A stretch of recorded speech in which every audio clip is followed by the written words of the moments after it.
Hello everyone, welcome to CPC academy. तो भाई आज हमारी ये पहली क्लास आपकी होने वाली है। यूपीएसआई की ये क्लास होगी, ठीक है। यूपीएसआई की क्लास होगी और यूपीएसआई में आज जो हमारी पहली क्लास है इसमें हम आज इम्पोर्टेंट आर्टिकल पढ़ने वाले हैं, ठीक है। सबसे पहली क्लास में इम्पोर्टेंट आर्टिकल पढ़ने वाले हैं। ध्यान रखना, जो ये क्लास होने वाली है ये 10 नंबर की क्लास होगी। मतलब यूपीएसआई के पेपर में आपकी जो पॉलिटी से क्वेश्चन आएंगे वो 10 क्वेश्चन आएंगे, ठीक है। बहुत चीज़ों को हम जानेंगे, बहुत चीज़ों को हम बारे में पता करेंगे। तो स्टार्ट करते हैं बिना टाइम वेस्ट किए। तो अगर आप यूपीएसआई की तैयारी कर रहे हैं तो आपके लिए बहुत प्यारी क्लास आपकी होने वाली है। देखो भैया, 20-20 या 25-25 मिनट की मैं क्लास रखने वाला हूँ और बहुत प्यारी क्लास होगी। जैसे पहला आर्टिकल है, देखो हमारा जो संविधान है, याद रखना जब हमारा संविधान बना था तब उसमें 395 आर्टिकल थे। आर्टिकल अब भी 395 है, लेकिन अगर कोई आपसे पूछे कि कुल कितने आर्टिकल हैं टोटल, तो ये आर्टिकल जो हैं अब 470 प्लस हो चुके हैं। कितने आर्टिकल हो चुके हैं? 470 प्लस आर्टिकल हो चुके हैं और इन्हीं आर्टिकलों के बारे में हम जानेंगे। जैसे आर्टिकल नंबर फर्स्ट कहता है कि भारत अथवा इंडिया राज्यों का संघ होगा। आर्टिकल फर्स्ट कहता है कि भारत अथवा इंडिया राज्यों का संघ होगा, ठीक है। अब देखो, संघ की एक चीज़ याद रखना, एक होता है संघ, एक होता है परिसंघ। परिसंघ वो होता है, यूनियन और फेडरेशन में एक अंतर होता है। परिसंघ मीन्स होता है फेडरेशन। परिसंघ वो होता है जो चीज़ अपनी ज़रूरत के हिसाब से बनाई गई हो, ठीक है, वो चीज़ होती है आपकी परिसंघ। जैसे अमेरिका, अमेरिका संघ नहीं है, अमेरिका आपका परिसंघ है। क्यों? क्योंकि वो ज़रूरत के हिसाब से बना है, ठीक है। जब राज्यों को ज़रूरत थी तो उन्होंने मिलकर एक देश बना दिया। संघ का मतलब होता है जैसे कि हमारा एक शरीर है, ठीक है, इसके कुछ अंग हैं, ठीक है, और ये अंग एक दूसरे से कभी अलग नहीं हो सकते। इसलिए भारत में 28 राज्य हैं और 8 केंद्र शासित प्रदेश हैं। ये कभी भी आपसे कभी भी अलग नहीं हो सकते। हम किसी को बिना ज़मीन का टुकड़ा नहीं दे सकते हैं। तो भैया, भारत अथवा इंडिया राज्यों का संघ होगा। किस आर्टिकल में कहा गया है? आर्टिकल नंबर 1 में कहा गया है। किस में कहा गया है? आर्टिकल नंबर 1 में। क्या इतनी बात आपको समझ में आ गई? अब हम चलते हैं जी आपका आर्टिकल नंबर 2 पर, ठीक है। किस पे चलते हैं? आर्टिकल नंबर 2 पे चलते हैं। देखो, आर्टिकल नंबर 2 कहता है कि संसद जो है, पार्लियामेंट जो है, बिना राष्ट्रपति को सूचना दिए, संसद बिना राष्ट्रपति को सूचना दिए किसी भी नए राज्य की स्थापना कर सकती है। संसद के पास अधिकार होता है कि वो बिना राष्ट्रपति को सूचना दिए किसी भी आर्टिकल को, किसी भी नए राज्य को भारत में प्रवेश कर सकती है। इसका एग्जाम्पल है जी सिक्किम। सिक्किम देखो, जो भारत का पहला हिस्सा नहीं था, सिक्किम में हमने क्या करा, 35वें संविधान संशोधन के तहत, ठीक है, हमने सिक्किम को भारत का 1 साल के लिए ट्रायल पे रखा कि भाई 1 साल तक आप अपना हमारा राज्य बन जाओ। लेकिन 36वें संविधान संशोधन द्वारा आपका सिक्किम भारत का जो था 22वां राज्य बन गया। कौन सा राज्य बन गया? 22वां राज्य बन गया। तो भैया, इस संसद के पास अधिकार होता है कि संसद जो है किसी भी राज्य के, नए राज्य की, कोई विदेशी राज्य है, ठीक है, उसे भारत में मिला सकती है। ये अधिकार किसके पास होता है? आपका संसद के पास होता है, बिना राष्ट्रपति को सूचना दिए। आर्टिकल 3 ये कहता है कि जो संसद है किसी भी राज्य का नाम, उसके क्षेत्र में परिवर्तन कर सकती है। जैसे आप देखोगे यूपी, ठीक है, यूपी का प्राचीन नाम अगर आप देखोगे तो यूपी को पहले संयुक्त प्रांत कहते थे। क्या कहते थे? संयुक्त प्रांत कहते थे, ठीक है। अब हुआ ये कि 24 जनवरी 1950 को जब संविधान की लास्ट बैठक हुई तो यूपी का नाम चेंज कर दिया गया और यूपी का नाम रखा गया, संयुक्त प्रांत नाम चेंज करके क्या रखा गया? उत्तर प्रदेश रखा गया, ठीक है। तो संसद के पास अधिकार है कि किसी राज्य का नाम बदल सकती है, नाम में परिवर्तन कर सकती है, ठीक है, उसके एरिया में परिवर्तन कर सकती है, उसके टुकड़े कर सकती है। ये सब अधिकार किसके पास है? आपका संसद के पास है।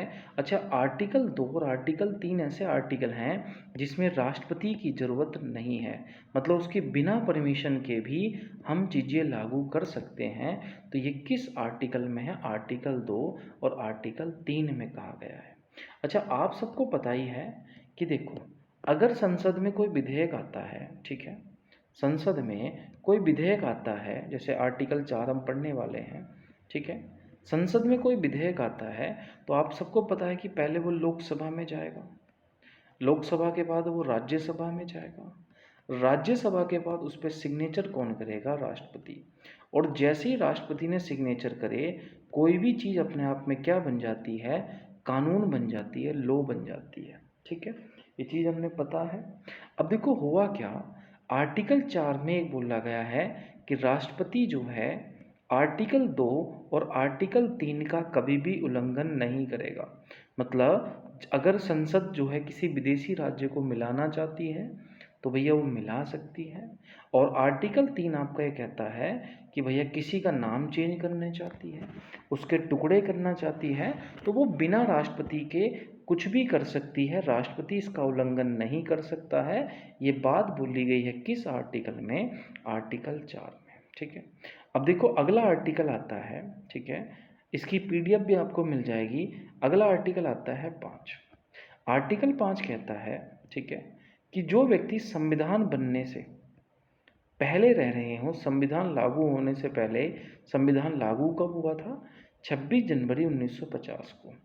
जो व्यक्ति संविधान बनने से पहले भारत में रह रहे हों, उनकी नागरिकता, उनकी सिटीजनशिप का जो प्रावधान है वो आपका किस आर्टिकल में है? तो वो है आर्टिकल 5 में, कि जो व्यक्ति संविधान बनने से पहले भारत में रह रहा हो उसकी नागरिकता का प्रावधान किस में है? आर्टिकल 5 में। आर्टिकल 6 कहता है कि जो व्यक्ति पाकिस्तान से भारत आए हों, मतलब जो व्यक्ति पाकिस्तान से कहाँ आए हों, भारत में आए हों, उनकी जो नागरिकता है वो किस आर्टिकल के अंतर्गत आती है? आर्टिकल 6 के अंतर्गत। किसके अंतर्गत आती है? आर्टिकल 6 के अंतर्गत आपकी आती है। फिर देखो आर्टिकल 7 क्या कहता है? आर्टिकल 7 कहता है कि आज़ादी के बाद जो व्यक्ति भारत, उसको लगा कि भाई पाकिस्तान जाना चाहिए, तो भारत से कहाँ चला गया? पाकिस्तान चला गया। और उसे लगा कि यहाँ तो बिल्कुल ठीक नहीं है मामला, दोबारा कहाँ आया हो? भारत में आया हो, उसकी नागरिकता का जो प्रावधान है वो किस आर्टिकल में है? आर्टिकल 7 में है। मतलब जो व्यक्ति आज़ादी के बाद पाकिस्तान चला गया हो, पाकिस्तान से आपका भारत आ गया हो, ठीक है, उसकी नागरिकता का जो प्रावधान है वो किस आर्टिकल में है? आर्टिकल 7 में। ठीक है, अब देखो आर्टिकल 8 क्या कहता है?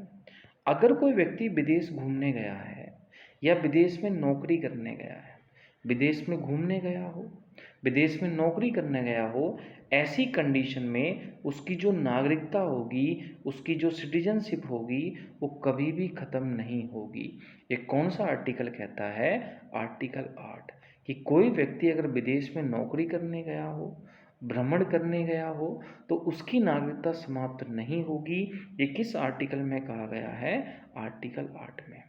आर्टिकल 9 कहता है किसी व्यक्ति ने अगर विदेश की नागरिकता ले ली, जैसे मान लो आलिया जो भट्ट है, आलिया भट्ट, इसके पास सिटीजनशिप है लंदन की। कभी कभी जिक्र चलता है कि विराट कोहली भी कहाँ की सिटीजनशिप ले लेंगे? लंदन की। अगर कोई व्यक्ति दूसरे देश की नागरिकता ले लेता है तो उसकी नागरिकता समाप्त कर दी जाएगी। ये किस आर्टिकल में बोला गया है? आर्टिकल 9 में बोला गया है। नेक्स्ट अगला आता है आर्टिकल 10। आर्टिकल 10 कहता है किसी भी व्यक्ति की नागरिकता जो है, सिटीजनशिप जो है, वो तब तक बनी रहेगी जब तक कि वो देश विरोधी गतिविधि में शामिल ना हो। ऐसा मान लो इंडिया और पाकिस्तान का युद्ध चल रहा हो, आप पाकिस्तान को सपोर्ट करो तो आपकी नागरिकता ख़त्म कर दी जाएगी। ये किस आर्टिकल में कहा गया है? आर्टिकल 10 में। आर्टिकल 11 जो है ये कहता है कि नागरिकता से संबंधित कानून जो हैं वो कौन बनाती है? संसद। मतलब याद रखना कि नागरिकता से जितने भी कानून होंगे उन्हें संसद बनाएगी। सिटीजनशिप से जितने भी कानून होंगे उन्हें कौन बनाएगी? संसद। और एक चीज़ और याद रखना, नागरिकता प्रदान कौन करता है? तो नागरिकता देने का काम है होम मिनिस्ट्री का, गृह मंत्रालय का। अगर किसी व्यक्ति को आपका नागरिकता चाहिए तो उसे कहाँ जाना पड़ेगा? गृह मंत्रालय जाना पड़ेगा, होम मिनिस्ट्री। ठीक है, अब हम चलेंगे जी आर्टिकल 12 में। देखो आर्टिकल 12 से ध्यान रखना, आर्टिकल 12 से और आर्टिकल 35 तक हम जो मौलिक आर्टिकल पढ़ेंगे, इन अधिकारों को बोलते हैं मौलिक अधिकार, फंडामेंटल राइट्स। अब देखो मौलिक अधिकार क्या है? मौलिक अधिकार ऐसे अधिकार हैं कि जब व्यक्ति का जन्म हुआ उस व्यक्ति को मिल गए, और जब उसको मृत्यु हुई तो मौलिक अधिकार क्या हो गए? उसके छिन गए। तो ऐसे अधिकारों को बोलते हैं मौलिक अधिकार। ठीक है, अब देखो आर्टिकल 12 इम्पोर्टेंट नहीं है क्योंकि उसमें परिभाषा दे रखी है मौलिक अधिकार की। आर्टिकल 13 इम्पोर्टेंट है। यदि हमारे मौलिक अधिकार किसी दूसरे के मौलिक अधिकारों को नुकसान पहुंचाते हैं तो हमारे मौलिक अधिकार पर रोक लगा दी जाएगी। ये किस आर्टिकल में कहा गया है? आर्टिकल 13 में। मतलब मान लो हमारी कार है, वो धुआं पहुंचा रही है, धुआं दे रही है, हम कहीं जा रहे हैं तो वो हमें तो सही दे रही है, हमारा मौलिक अधिकार है, घूमने का अधिकार है, लेकिन दूसरे का जीवन छीन रही है तो हमारे मौलिक अधिकारों पर क्या लगा दी जाएगी? रोक लगा दी जाएगी। ये किस आर्टिकल में कहा गया है? आर्टिकल 13 में। ठीक है, आर्टिकल 14 क्या कहता है? आर्टिकल 14 कहता है कि विधि के समक्ष समानता का अधिकार, कि भाई कानून जो है वो सभी के लिए बराबर है, कानून जो है बराबर है। ये किस आर्टिकल में कहा गया है? आर्टिकल 14 में। आर्टिकल 15 कहता है कि लिंग के आधार पर, वंश के आधार पर, जाति के आधार पर हम किसी से भी भेदभाव नहीं करेंगे कि उसका लिंग कैसा है, उसका धर्म कैसा है, उसकी जाति कैसी है, उसका वंश कैसा है, हम उस पर कोई भी भेदभाव नहीं करेंगे। आर्टिकल 16 कहता है लोक नियोजन में अवसर की समानता। मतलब लोक नियोजन का मतलब क्या है? कि पब्लिक एम्प्लॉयमेंट, सरकारी नौकरी की जो समानता है वो किस आर्टिकल में है? आर्टिकल 16 में। किस में है? आर्टिकल 16 में। आर्टिकल 17 कहता है छुआछूत का अंत। आर्टिकल 17 किससे संबंधित है? अनटचेबिलिटी, छुआछूत का अंत किस आर्टिकल में है? आर्टिकल 17 में है। ठीक है, अगला आता है आर्टिकल 18। आर्टिकल 18 है उपाधियों का अंत। ध्यान रखना उपाधि क्या है? उपाधि सिर्फ दो क्षेत्रों में दी जाती हैं, एक तो दी जाती है शिक्षा के क्षेत्र में, और एक उपाधि दी जाती है सेना के क्षेत्र में। देखो अगर आपसे कोई पूछे कि किस आर्टिकल में उपाधियों का अंत है, एबुलेशन ऑफ टाइटल है, तो वो है आर्टिकल 18 में। ठीक है, और आर्टिकल 18 क्या कहता है? उपाधियों का अंत, उपाधि सिर्फ शिक्षा के क्षेत्र में मिलती है और सेना के क्षेत्र में आपकी दी जाती है। अब हम बात करेंगे आर्टिकल 19। देखो आर्टिकल 19 जो है, 19 को 6 भागों में बांटा गया है। 19 को कितने भागों में बांटा गया है? 6 भागों में। पहले इसे 7 भागों में बांटा गया था, बट आपके 6 भाग हैं। जैसे सबसे पहला आता है 19 का फर्स्ट। देखो 19 का फर्स्ट क्या है? इसमें याद रखना आरटीआई का अधिकार आता है आपका 19 के फर्स्ट में। आरटीआई मतलब राइट टू इन्फॉर्मेशन, सूचना का अधिकार। उसके बाद आपको बोलने का अधिकार है, आपको किस में दिया गया है? 19 के फर्स्ट में। बोलने का अधिकार, राइट टू स्पीच किस में आती है? आपकी 19A में। 19(2) क्या कहता है? 19(2) है कि आपको कोई भी सभा करने का अधिकार है। आपको सभा करने का अधिकार जो है, आप कहीं सभा करना चाहते हो तो बिना हथियार के आपको सभा करने का अधिकार है। 19 का जो 3 कहता है, आर्टिकल 19 का 3 कहता है कि आपको भारत में कहीं भी संगठन बनाने का अधिकार है। अगर आपको संगठन बनाना है तो संगठन बनाने का आपको अधिकार है आर्टिकल 19 में। ठीक है, 19 के 3 में। आर्टिकल 19 का 4 ये कहता है कि आपको कहीं भी घूमने का अधिकार है। ठीक है, आपको कहीं भी घूमने का अधिकार है। 19 का 5 ये कहता है कि आपको कहीं भी बसने का अधिकार है, आपको बसने का अधिकार है कहीं भी। और 19 का जो 6 कहता है वो आपको कहता है कि आपको कहीं भी व्यवसाय करने का अधिकार है, आपको कहीं भी रोजगार करने का अधिकार है। ये किस में कहा गया है? 19 के 6 में। 19 का फर्स्ट कहता है आपको सूचना का अधिकार है, बोलने का अधिकार है, ठीक है, प्रिंटिंग प्रेस का अधिकार है, झंडा फहराने का अधिकार है। ये 19 के फर्स्ट में है। 19.2 कहता है कि आपको सभा करने का अधिकार है। 19 का 3 कहता है कि आपको संगठन बनाने का अधिकार है। 19 का 4 कहता है आपको कहीं भी घूमने का अधिकार है। 19 का 5 कहता है कि आपको कहीं भी बसने का अधिकार है। 19 का 6 कहता है कि आपको कहीं भी आपका व्यवसाय करने का अधिकार है। तो ये सारी आर्टिकल आपको याद रखने हैं। उसके बाद अब हम चलते हैं आर्टिकल 20 पर। देखो आर्टिकल 20 कहता है कि भैया गलती की एक सज़ा, एक गलती की एक सज़ा, अगर आपने कोई गलत किया, जैसे किसी व्यक्ति को एक थप्पड़ मारा हो या 20 थप्पड़ मारे हों, तो सज़ा क्या है? थप्पड़ है। तो एक गलती की एक सज़ा किस आर्टिकल में कहा गया है? आर्टिकल आपका कौन सा है? आर्टिकल 20 है। आर्टिकल 21 कहता है जीवन जीने का अधिकार। आर्टिकल 21 में क्या कहा गया है? जीवन जीने का अधिकार आर्टिकल 21 में है। आर्टिकल 21 ये कहता है कि जिस बच्चे की उम्र 6 वर्ष से 14 वर्ष के बीच में हो उसे फ्री एजुकेशन मिलेगी। ये आर्टिकल 21 ए कहता है। ध्यान रखना, जब 21 ए के ABCD आ जाए, ए आ जाए, तो ये जोड़ा गया है बाद में। ये जुड़ा था 86वें संविधान संशोधन 2002 में। और ये कहता है कि 6 वर्ष से 14 वर्ष के बच्चों को फ्री एजुकेशन मिलेगी। ये आर्टिकल 21 ए कहता है। ध्यान रखना, ये कानून 2002 में आया था आर्टिकल, बट ये लागू कब से हुआ? 2009 में। मतलब ये लागू कब से हो गया है कानून कि 6 वर्ष से 14 वर्ष के बच्चों को फ्री एजुकेशन मिलेगी? ये कहा गया है 2009 से लागू हुआ। ठीक है। आर्टिकल 22 कहता है कि किसी भी व्यक्ति को गिरफ्तार करने से पहले हमें क्या दिखाना पड़ता है? हमें वारंट दिखाना पड़ेगा। ठीक है। और जब हमने व्यक्ति को गिरफ्तार कर लिया तो 24 घंटे के अंदर मजिस्ट्रेट के समक्ष प्रस्तुत करना पड़ेगा। ये आर्टिकल 22 कहता है। आर्टिकल 23 है बलात्श्रम से।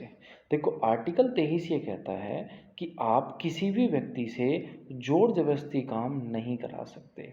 आर्टिकल 23 कहता है कि आप किसी से भी जोर जबरदस्ती काम नहीं करा सकते। आर्टिकल 24 कहता है कि जिस बच्चे की उम्र 14 वर्ष से कम है उससे आप कोई भी खतरनाक काम नहीं करा सकते हो। ये आर्टिकल 24 कहता है। आर्टिकल 25 कहता है कि आपको धर्म अपनाने का अधिकार है। मतलब जिस धर्म को आप अपनाना चाहते हो उस धर्म को अपना सकते हो। किस आर्टिकल में कहा गया है? 25 में। आर्टिकल 26 कहता है कि जिस धर्म को आपने अपनाया है उसको कार्य करने का अधिकार है उसके। किस में कहा गया है? 26 में। आर्टिकल 27 कहता है कि धर्म के अगर कार्य में आप जो धन दोगे उस पर कोई भी टैक्स नहीं लगेगा।